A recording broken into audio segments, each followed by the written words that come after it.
Hello guys, welcome back to my channel. In this video, I will be showing you how to solve osmotic pressure problems and kind of get a better understanding of them. So, first things first, what's the formula to solve osmotic pressure?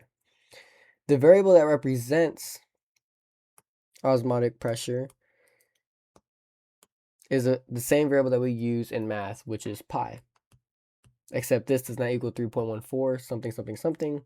This equals osmotic pressure. Then it is I, which is the Van Hoff factor, M, which stands for molarity, R, which is a constant, and T, which is temperature in Kelvin. So if you're given temperature in Fahrenheit or Celsius, you will need to convert that to Kelvin. R is a constant, it will always equal 0.082. M is molarity, which is moles over liters. And A is the Van Hoff factor. And this pi is osmotic pressure. Now we have a problem here. Let's go ahead and read it. Calculate the osmotic pressure of a 0.25 molarity sucrose. They give the compound solution at 25 degrees Celsius. So let's already start off what we know. We know the molarity is 0.25. So let's go ahead and plug that into our formula. It's going to be osmotic pressure equals, what's 25? The way to convert Celsius to Kelvin is just by adding 273 to whatever value you have in Celsius. So it's going to be 273 plus 25 degrees. That's going to equal 298.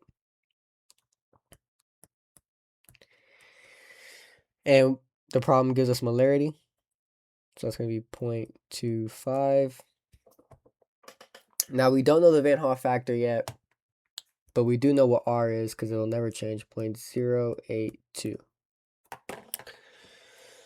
Now the Van Hoff factor is basically the number of ions that are left after you dissociate something completely. So right here it gives us the compound, right? C12H22O11.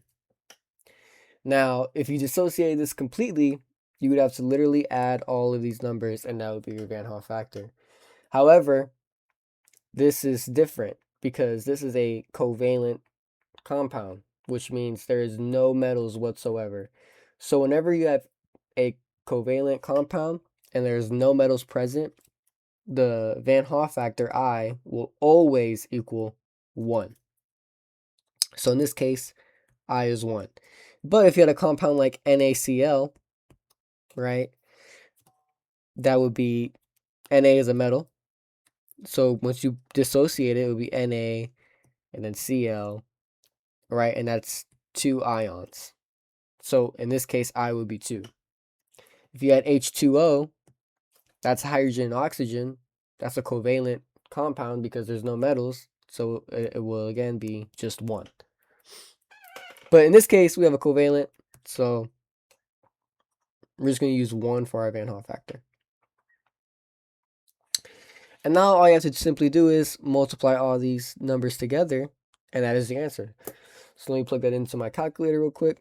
298 times 0.25 times 1 times 0.082. And your answer should be 6.12. And that is your answer. Let's move on to question 2. Okay, here we have our second problem. A solution is prepared by dissolving 3.5 grams of an unknown non-electrolyte protein is enough water to make 100 milliliters of solution. If the osmotic pressure of the solution is 0.015 at 27 degrees Celsius, what is the molar mass of the protein? So in this problem, we're not actually looking for osmotic pressure. We're looking for the molar mass. So let's go ahead and plug in the values that we know into our formula.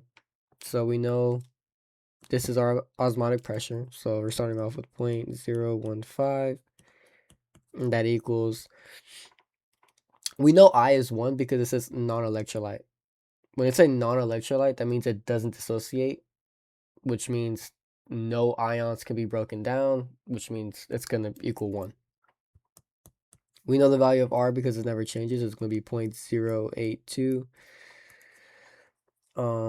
We know the temperature because we're given 27 degrees Celsius, and we just need to convert it to Kelvin by adding 273, and 273 plus 27 is 300. All we don't know yet is molarity, but we can find it because we have everything else.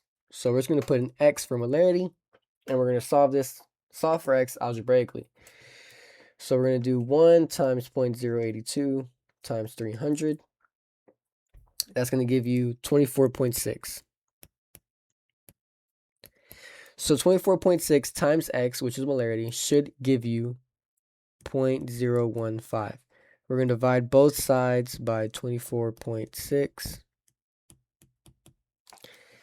And 0.015 divided by 24.6 will give you 6.09 times 10 to the minus 4. So that equals our molarity. But we're not looking for molarity. We're looking for the molar mass. But we know to find molarity is moles over liters. Do we have liters? Not necessarily, but we do have milliliters. And we know how to convert milliliters to liters, and that is just by dividing it by 1,000.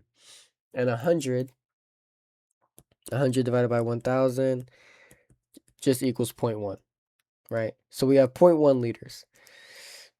So 6.09 times 10 to the minus 4 equals 0.1 liters. And we don't know what moles is. So we're going to put, sorry, I don't know why it's doing that. Put X for it. And then once again, we're just going to solve this algebraically. We're going to multiply 0.1 to both sides to isolate X. And 6.09 times 10 to the minus 4 times 0.1 just equals 6.09 times 10 to the minus 5.